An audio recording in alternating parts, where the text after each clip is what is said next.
We have won again, ladies and gentlemen, and we are through to the quarterfinals of the Coppa Italia, beating Udinese 2-0 today in very comfortable fashion. I was very impressed by the performance from Juventus today. I can't fault us one bit. The only criticism I will give is on the referees, once again in Italy. In terms of our performance, as I said, I can't fault it. We were absolutely excellent for 90 minutes. We were the better team. We deserved to win. And honestly, 2-0 flattered Udinese. It probably should have been about 4 or 5, genuinely.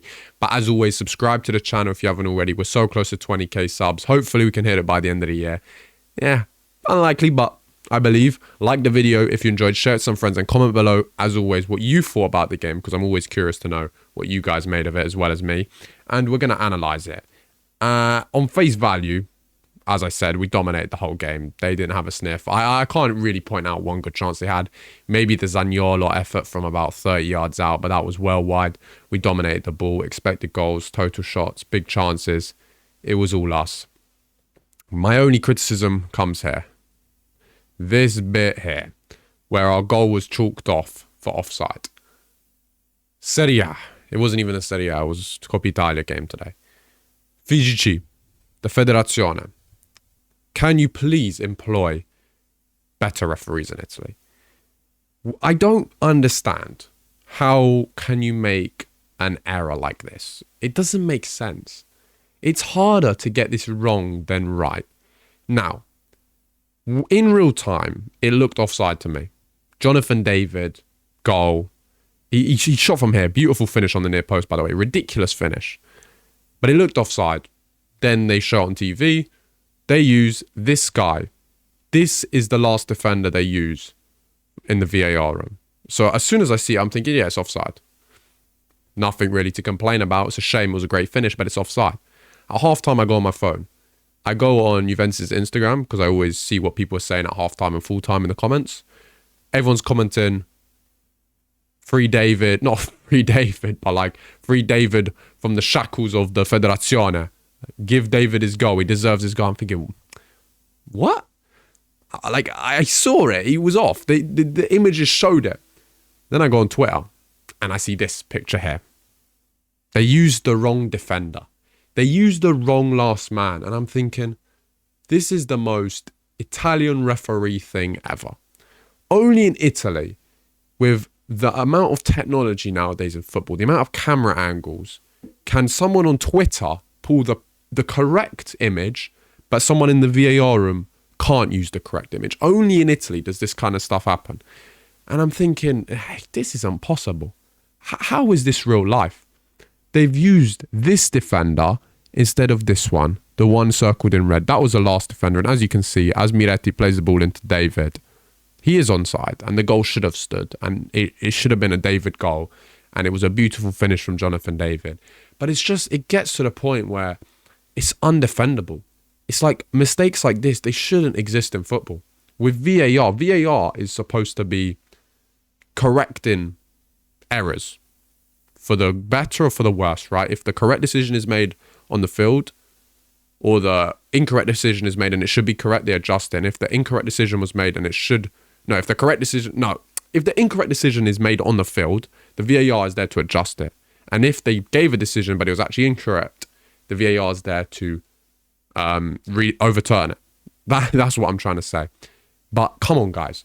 I mean, if the VAR didn't exist, right, and this was a human error and it was just a linesman, say 10 years ago, the linesman made a mistake, I'm like, you know what, it happens. It's human error. It happens to every team. It is what it is. But the fact that there are cameras, the fact that there's literally policing now, it's basically CCTV, VAR. You can't make mistakes like this. And I don't understand it.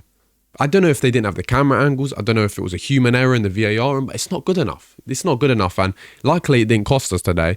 But refereeing decisions this season have cost us on numerous occasions. Hellas Verona, Orban not getting sent off, Fiorentina, the penalty not given on Vlahovic. Constant refereeing decisions have been poor, not only for us, also Napoli, Inter. There's been constant refereeing decisions that have gone badly in Italy. So this was just poor. I didn't understand it. Despite this, though, David didn't get his goal because it went down as an own goal, but he played really, really well. And if I had to go through this team, perfect. Actually, last point on this. This happened to us a few years ago against Salernitana. in the 22-23 season when Milik's goal was chalked off and they didn't account for the actual last man. So I'm curious to see what the Federation come out and say after this game. I'm sure there'll be an apology, but you should give us David's goal because he needs that for confidence as well. But he played exceptionally well. Here they gave him the goal, but it was an offside, I'm pretty sure. No, it wasn't an offside. I'm pretty sure it was an own goal. But Jonathan David today was excellent. He was man of the match on FOTMob, but obviously I don't know if he actually won the Coppa Italia player of the match. But his link-up play today was just the Jonathan David that I saw at Lille. He looked comfortable. He looked relaxed. He was playing with freedom. 1-2 touch passes. He was interlinking with Miretti. He was interlinking with Kenan, with McKennie so well. It was great to watch. It was really, really great to watch. And I thought this was Jonathan David's best performance by a mile in a Juventus shirt. And I posted on Twitter literally yesterday. I was like, okay, post the Vlahovic injury, that's frustrating. Who should be the starting striker? Who should be the starting 9? Him or Openda? I opted for David. I think the majority of the comments were like, David should start as well. Not that Openda has been poor when he's come on in recent games. He's actually been really good. And even today, he scored, but it got chalked off because that was offside. But Jonathan David today, I thought he dropped a great performance. A great performance. And I need to see this from him on Sunday in a massive game against Napoli. I want to see the same performance, the same Jonathan David for 90 minutes at the Maradona. And I think this guy here, he's growing in confidence. He's growing in terms of personality right now. He's adjusting to Italian football. He's settling in. And it took him a little while, but it's normal. It's natural. And I think today he was excellent. As I said, I think that was his best performance today. He was really, really sharp. And that goal that should have stood, it was a brilliant finish from him.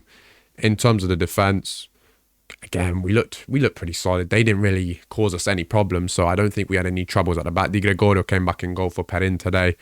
Does this mean that Perin will be starting the Maradona? Maybe, quite possibly. But the defence was solid. Only negative is Gatti's injury. It looked like an off-the-ball kind of thing. I don't know the severity of it. Of course, he requested the subs straight away, and it's worrying because we already have a very big injury list. If we scroll down here, we got, of course, like Milik's always been out, Pinsoglio, whatever, like he's a keeper. But Rugani, Vlahovic, Bremer, and Perin. Actually, Perin I didn't know was hurt. That's why Di Gregorio came in. Actually, probably Di Gregorio is going to start at Napoli. I didn't know Perin's hurt. But in terms of defenders, Rugani and Bremer, that's 2 centre-halves injured, plus Gatti, that's 3. On the bench, we have Pedro Felipe, who's our only centre-half from the youth team, meaning we're forced to play Kelly, Kalulu, and Coop Miners, who actually looked good in the midfield today, looked really good. But as the 3 centre-backs, with Pedro Felipe as the backup until Rugani and Bremer and Gatti return, which is really frustrating because I don't know the severity of Gatti's injury. We'll know a lot more within the next few days when he goes to the J Medical and has his examinations. But that was a upset. That was a big issue. Cabal and Cambiaso looked fine as the wing-backs. Cabal, I thought played good. I don't know if he convinces me as an out-and-out wing-back. I think he's better as a full-back and a full-back, or potentially as a centre-back. I think he could do a job as a left-sided or a right-sided centre-back if needs be, if we're really struggling for personnel there. But overall, we look really good. I want to highlight another player, Mr. Fabio Miretti, today. And what was quite funny on Instagram, actually, Juventus posted about Miretti, I think in the second half, just at the start of the second half, and I commented this, Quanto sono forte, like, how good am I? And they liked it, and they replied with the eyes emoji. That was quite funny. I know the admin, but that was quite jokes. But yeah, I dropped an incredible performance today. Fabio Miretti was incredible. For me, 22 years old, over 100 appearances for Juventus at that age. You have to be a special player to have that. And he just controlled the midfield today, dictated the midfield. The midfield was going at his pace. Great final balls, creative. He was pinning the defences back, good feet. He was moving the ball quickly.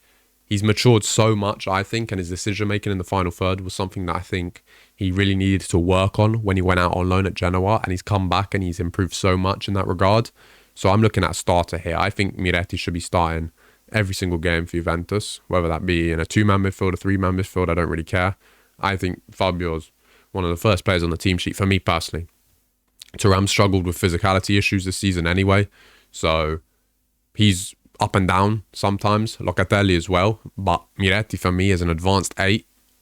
is fantastic. He's phenomenal, and today dropped another incredible performance from him. McKennie worked so hard as well. I think Miretti covered the most ground in the game. Kenan was still good as ever. But this team here, obviously a lot of changes, but we did what we needed to do.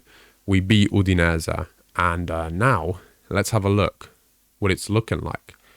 We're over here somewhere. Yes. We beat Udinese. Now we have to play the winner of Atalanta Genoa, which is tomorrow. Most probably going to be Atalanta, let's be real. They're doing decently with Palladino. And we're on the same side as Lazio, Milan, Bologna, Parma. It's probably going to be Milan, Bologna. I sort of see with a Milan semi-final if we make it, which is going to be Allegri again, ole ole. Tough, but definitely winnable. But yeah, no, overall great performance. Gives us a lot of confidence going into the game. Sorry. Going into the game at the weekend at the Maradona, which is going to be really, really tough because Napoli are an elite level team. If we win that, it'll be a massive statement for a top 4 charge, potentially even a Scudetto charge.